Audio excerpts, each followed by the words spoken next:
In 2007, 60-year-old Michael Dick was living in Bow, East London with his wife and 2 daughters. But that year, something really started to bother him. 10 years prior, Michael had split up with his first wife, and after their divorce was finalized, his ex-wife and the daughter they had together, her name was Lisa, and she was 21 at the time, those two stayed in the family home in Sudbury, England, and Michael moved to Bow, East London. The divorce had been quite messy, and so Michael had lost touch with Lisa. And so fast forward 10 years back to 2007, Michael found himself suddenly feeling this unbelievable wave of grief over the loss of his relationship with his first child. So in August of that year, Michael and his 2 other younger daughters headed up to Sudbury, and when they got there, he spotted his old house, and then he knocked on the door.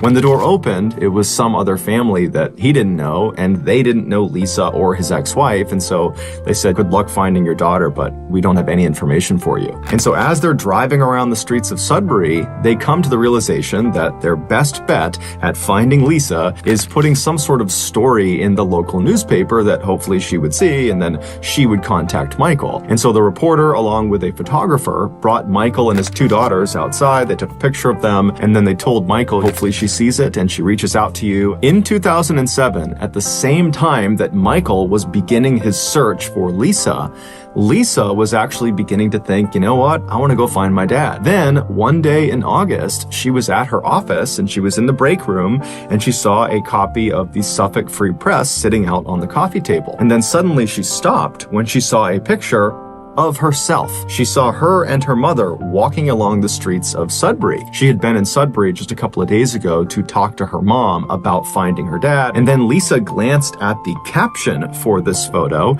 and she nearly fell off of her chair. The man and the 2 girls who were the main focus of this photo that Lisa was in were her father and her 2 stepsisters. She just didn't recognize them. She just saw herself in the back of this photo. So purely by chance, after being apart for over a decade, on the only day that Lisa happened to be in Sudbury, she was literally 100 feet behind her father and her stepsisters as they were looking for her. And this one photo that the photographer took captured all of them in the same frame. Lisa would, of course, read the article and get her father's contact information. She would reach out, and initially Michael actually thought it was a scam and didn't believe this was actually Lisa. But eventually he was convinced, and he drove right out to Sudbury, and he got a chance to meet his grandkids for the first time. And today, he and Lisa are still in touch.